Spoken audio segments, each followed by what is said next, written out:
আসসালামু আলাইকুম রহমতুল্লাহ।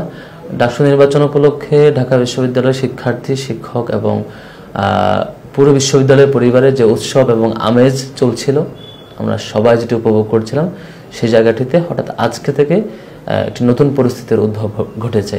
আমাদের প্যানেলের অধিকাংশ প্রার্থী সাইবার অ্যাটাকের শিকার হচ্ছেন।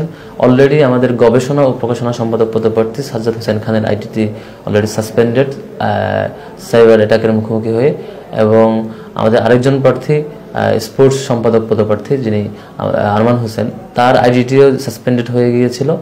আমরা আমাদের বেশ কিছু ভাইদের সহযোগিতায় প্রাথমিকভাবে সেটি রিকভার করতে পেরেছি। আবার একই সাথে আরেকজন দায়িত্বশীল রেজাউল করিম শাকির, তার আইডিটিও সাসপেন্ডেড ফেসবুক থেকে। এবং আমরা লক্ষ্য করেছি এই আইডিগুলো সাইবার অ্যাটাকের আক্রমণের শিকার হওয়ার পরে বেশ কিছু পেজ থেকে যারা দাবি করছেন তারা এখানে অ্যাটাক করেছেন এবং তারা সেটি সফল হয়েছে বলে দাবি করছেন, যেটি আমাদের জন্য খুবই উৎকণ্ঠার, উদ্বেগের। যে রাষ্ট্র এবং প্রশাসন ডাকসুর মতো একটি গুরুত্বপূর্ণ জায়গায় তার প্রার্থীদের তথ্যের প্রাইভেসি এবং সোশ্যাল মিডিয়া অ্যাকাউন্টের নিরাপত্তার জায়গাটিকে ঠিকঠাক দিতে পারেনি। এবং একই সাথে আমরা লক্ষ্য করেছি আমাদের মূল প্রার্থী যারা প্যানেলের অন্যান্য সম্পাদক এবং পাশাপাশি বিপি, জিএস, এজিএস, আমাদের মোহাম্মদ আবু সাদিক কায়েম, মহিউদ্দিন খান এবং আমার আইডি, সবগুলোই ক্রমাগত সাইবার অ্যাটাকের মুখোমুখি হয়ে বারবার রিস্ক যেমন কমেছে, আবার একই সাথে লগ আউট হয়ে যাচ্ছে। সেদিক থেকে আমরা আমাদের প্রাথমিক মেজারমেন্ট হিসাবে আমরা আর কোনো উপায় না পেয়ে আপাতত ডিএক্টিভ রেখেছি, যাতে করে সাইবার আক্রমণের জায়গা থেকে অন্তত কিছুটা রেহাই পাই। কিন্তু এইভাবে সোশ্যাল মিডিয়া থেকে কিংবা সাধারণ মানুষ থেকে ডিটাচ রেখে তাদের কাছে আমাদের বার্তা পৌঁছানোর জায়গাটি থেকে আমাদেরকে থামিয়ে রেখে কারা ফায়দা লুটতে চায়, কারা আমাদেরকে মানুষের কাছে তথ্যগুলো প্রচারের যে মাধ্যম, সোশ্যাল মিডিয়া মাধ্যম বর্তমান সময়ে, সেটি থেকে দূরে সরে রেখে কারা ফায়দা লুটতে চায়, এটা বড় একটা চিন্তার কারণ আমাদের কাছে।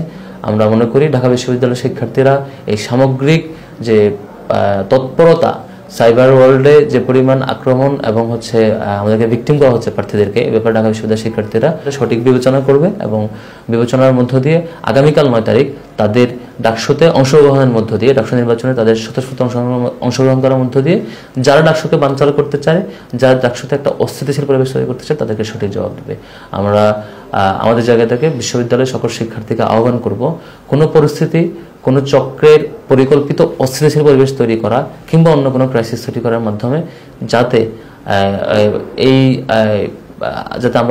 আমরা আগ্রহ হারিয়ে না ফেলি, বরং যে পরিস্থিতি আসুক না কেন, যে ধরনের পরিবেশ তৈরি করতে চাক না কেন, যেরকমই ষড়যন্ত্র করুক না কেন, আমাদের ঢাকা বিশ্ববিদ্যালয়ের শিক্ষার্থীরা প্রত্যেকে যার যার জায়গা থেকে যাতে নির্দিষ্ট বুথে এসে নির্বাচনে অংশগ্রহণ করে এবং যার যার মতামত ব্যক্ত করে, সেই অনুরোধ করব বিশ্ববিদ্যালয়ের শিক্ষার্থীদের প্রতি।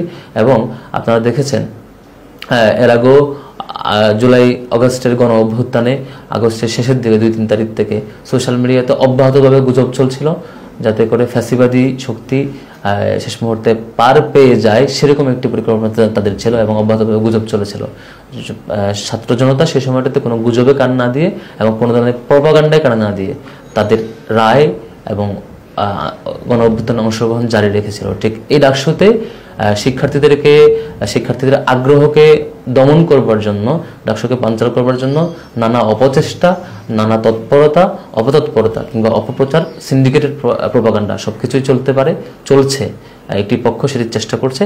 আমাদের দিক থেকে সকল শিক্ষার্থীর প্রতি বিনীত অনুরোধ থাকবে, এই ধরনের শেষ মুহূর্তের অপপ্রচার, প্রপাগান্ডা, সিন্ডিকেটেড প্রপাগান্ডা কিংবা অন্য কোনো অস্থিতিশীল পরিবেশ তৈরি করার অপচেষ্টা কোনোভাবেই যাতে আমাদের কোনো শিক্ষার্থী কোনোভাবেই সেটিকে ভয় না পায়, ঘাবড়ে না যায়, সেটিকে বড় ফ্যাক্টর হিসেবে বিবেচনা না করে, বরং আমরা তার বিপরীতে এসে সকল অপপ্রচার মারিয়ে, সকল বাধা মারিয়ে প্রত্যেক শিক্ষার্থী যেন যার যার জায়গায় যেখানে থাকেন না কেন আগামীকাল আমাদের নির্ধারিত বুথে এসে নির্বাচনে অংশগ্রহণ করেন, আপনার স্বাধীন মতামত ব্যক্ত করেন এবং আপনার পছন্দের প্রার্থীকে ভোট দেন।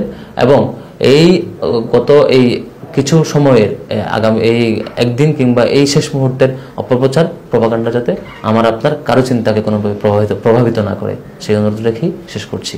আসসালামু আলাইকুম রহমতুল্লাহ।